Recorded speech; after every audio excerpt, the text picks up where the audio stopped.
Okay, well then, we are starting. Yeah. This show has not been scripted, by the way. Okay. I haven't even done a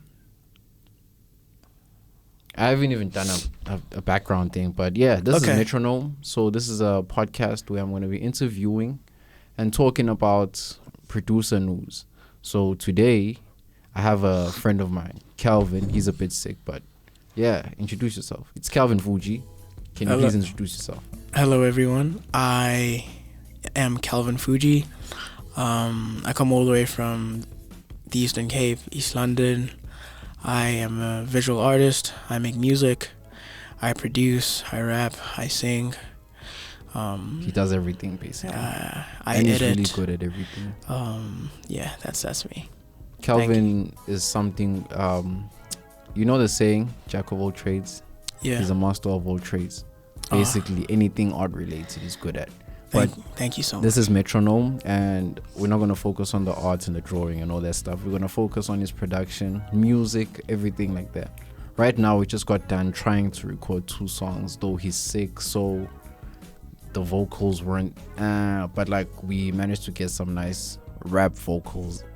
Yeah. What do you think about like this session that we've had, the recording session?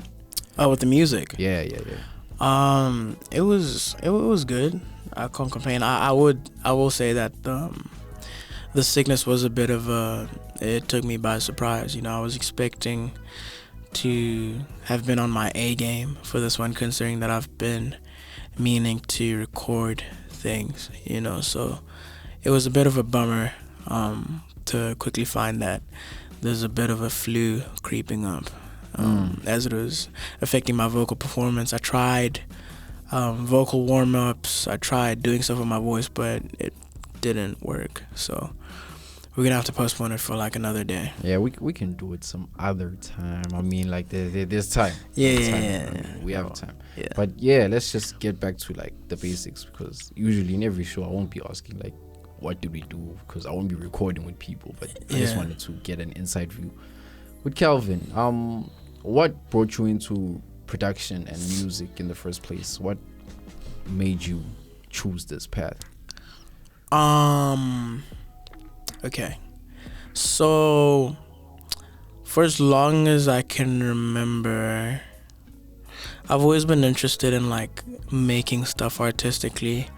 I remember back in primary school, there used to be this like app that I had on my phone where like you'd take these different loops and then like you'd make like a song out of it. Now obviously, because the loops are like provided by the app, you could do very limited things on it, but then I just enjoyed that creativity aspect of things.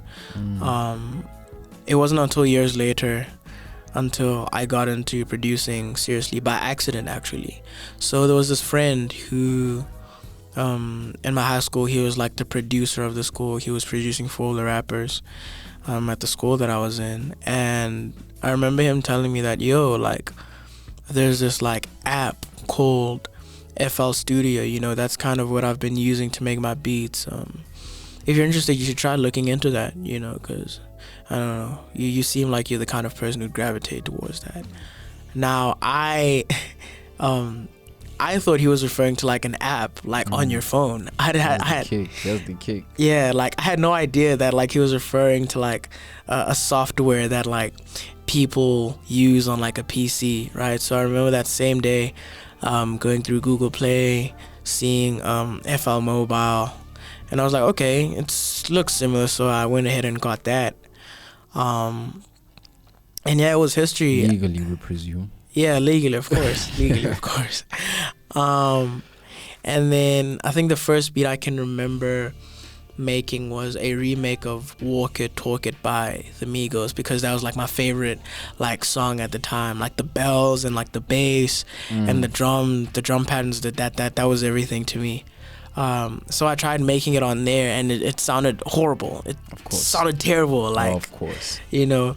And I feel like as a beginner, you know, when it comes to producing, there's sort of like this ego thing that happens where sort of like your first 5 to 10 projects you think are like the hardest thing to ever come out, and it's not until like later on that you realize that like they're just like terrible. But But like as soon as when you making it, you're like, this is so fire. This is fire, This yeah. is so fire, bro. And Yeah. then when you listen to it again, or even if you give it like a day or two and you go back to that, be like, wait, what the hell was this trash? This is off key. What the Yeah, hell? dude, it's crazy. Dude, it's crazy, man. Yeah, I remember having that whole phase where I was just like pumping out like weird trap like beats. I don't know if you've seen that video of DJ Khaled like trying to make a beat. You just have to say DJ Khaled, though. Then we know how bad it was. Yeah, so that's what my beats sounded like at first. But then for me personally, the ego wore off quite quickly. Because as time went on, I realized that this is actually very difficult. Exactly. Like, cause I was looking at all these effects, I'm seeing all these things. I'm like, what's a chorus? What's a flanger? What's a phaser? How do you work an EQ? What's this low cut filter, low part? Like, what's all of these things? And just seeing all of those things kind of like overwhelmed me. I was like, you know what? I'm done. So I ended up uninstalling FL. And I just went for like, I think 2-3 months without it. And I think on the 3rd month, I was like, damn, I wonder where I'd be if I had like kept the app and I'd pushed through even when it was hard. So I ended up getting the app again. And then I started taking it seriously, you know. Learning everything step by step, trying not to overwhelm myself by trying to learn everything at the same time, you know, but just really taking my time learning, you know, the software, learning the intricacies, learning the user interface, learning that, this is what happens when you put a low cut filter here. This is what happens when you apply stereo widening to like vocals, or like this is what happens when you apply a chorus to like a guitar. Like these are all things that I've learned like with time. So yeah, that had to have been like 2018. Yeah, 2018 had to have been when 6 years old this year. Yeah. 6. Yeah, 6 years of producing, you could say. Yeah, You're almost done with primary school. 6. That's crazy. Yeah. And you can hear it in his music. Like, this is an OG now. Oh, He's up there. thank you, man. I appreciate it. But yeah, here's the kick with Kelvin. So you can hear all his beats and stuff like that. Again, there's nowhere in that story where he said, okay, then I stopped using my phone and then I went to go use a computer. He still uses his phone and his beats are so good. What's the decision there? Why are you still sticking with your phone and stuff like that? For legal reasons, it's just way more affordable. For legal reasons. Nah, jokes aside, man, I think it's a familiarity thing. You know, it's a familiarity thing for me. I've basically spent years on this thing, you know. I've spent years learning the ins and outs of it, you know. I think I'm still trying to enjoy that time, you know, that I've spent trying to learn the software. And, you know, that's not to say that I haven't tried the PC version of it. I mean, I've tried it, and I can say for sure that it definitely outclasses the mobile version by a landslide.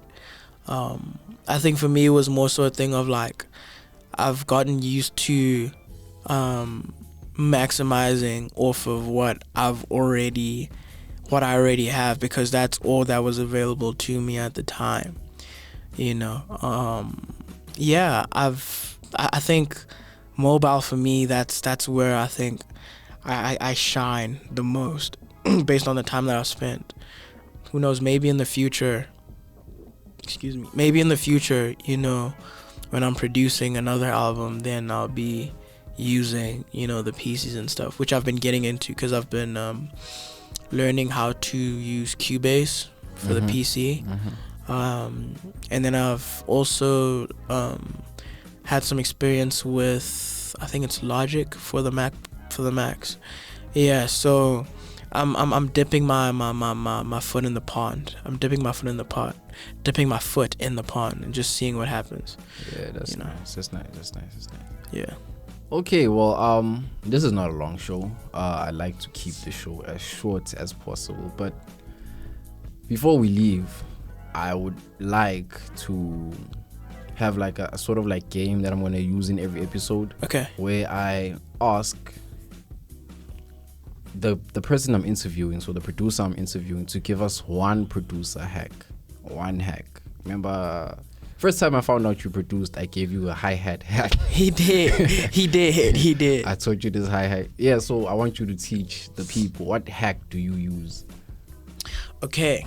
So this is like, I've low-key been gatekeeping this, hey? But you don't like, have to tell people. there's this like, thing, I think it's called a high pass filter. Okay. And for the longest time, in order to like achieve a certain level of clarity, especially with vocals, sometimes I'll use a high pass filter, and then I'll set the frequency range to about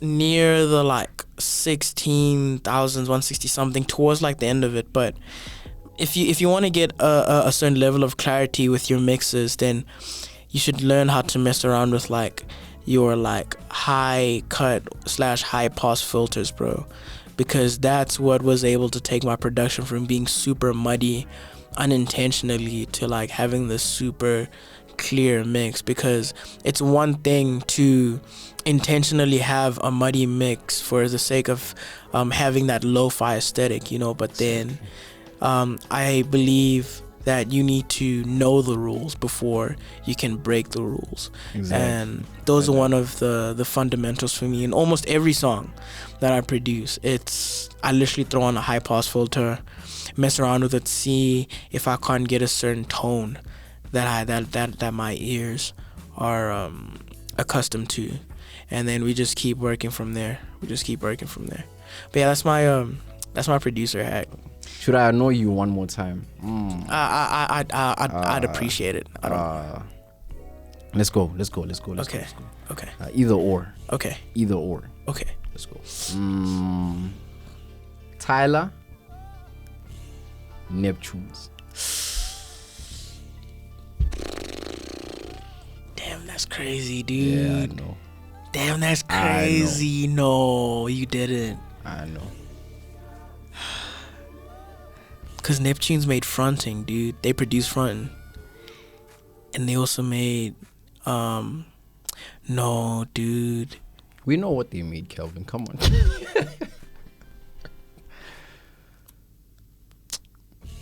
I have to say Tyler. What? You know why? What? There's like, What? it's not even like an objective thing. Does It's this more. guy even deserve to be the first episode? Like, what do you? It's a personal, like, look, I was gonna say, okay, let me say this. Objectively, it has to be Neptunes. But for me, the reason why I'm choosing Tyler the Creator is because of this one moment he has in this song called Pothole. It happens right after the chorus. I think it's the bridge. And like those 8 bars where it's just like this jazz composition. You have like the double bass going crazy. You have these 808s that are stacked under the double bass. You have like these string sections. You have like a chorus that's been applied on the piano. You have these like crazy drums. Like that like is crazy to me. Like when I think of like a song that I adore and a moment in music, or like a musical moment that like really stuck for me, I think about those 8 bars in a song. And as much as I love Neptunes, I don't believe that they've given me the same feeling that Pothole has, which is why I'll say, from a technical standpoint, from an objective standpoint, Neptunes all the way.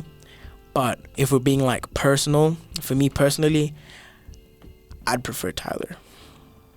Personal. That's it. Person. He prefers Tyler. That's Wait, I have a question for you. Okay. Can you even ask the host? Are those the rules? No, they're not. Hey, I'm joking. my fault. OG, don't pull out the 9, Jamal. Ask on. Don't pull out the 9. Planet Giza or I already know the answer.